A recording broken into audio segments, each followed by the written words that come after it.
Yes, thank you, Chair. Dear Commissioner, you may probably note with a smile on your face that the resolution of Parliament opens by saying we want to focus on the big themes, and then we need about 29 pages to explain what the big themes are. I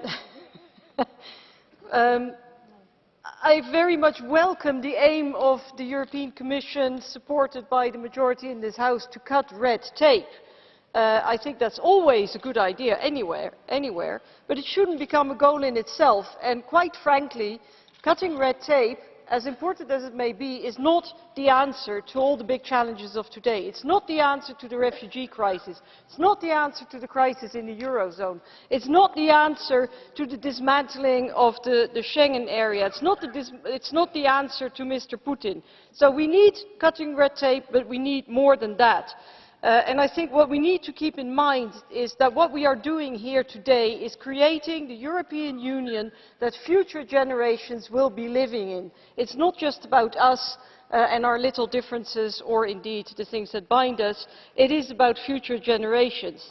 Now, one first remark about better lawmaking. As far as I'm concerned, that is much more about the process than it is about the outcome, because the outcome is a matter of political choice.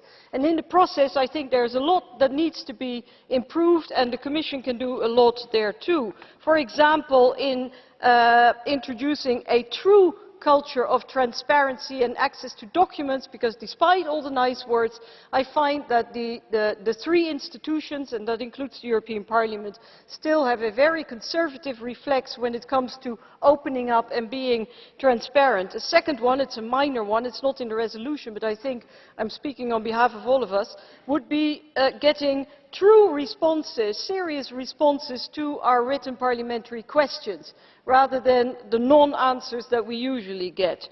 It also means responding to legislative proposals by the European Parliament, and I think that you yourself, Commissioner, have said that you intend to do so, because there is something funny in the fact that a citizens' initiative that requires 1 million signatures obliges the European Commission to respond. But this European Parliament, elected by no less than 170 million voters that went to the ballot boxes last year, can be ignored.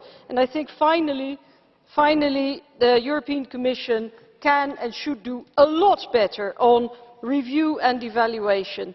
Now, on the big themes, we're talking about improving the Eurozone, and that's not just Greece, that's Eurozone governance, and we need to go much further than the 5 presidents' proposals. The Commission should stand shoulder to shoulder with the European Parliament in avoiding the dismantlement of the Schengen area and free movement. And finally, if you let me conclude, Chair, this House has called for a mechanism for the enforcement of Article 2, fundamental rights and the rule of law, and this House will elaborate proposals, and we hope that the Commission will do the same. Thank you.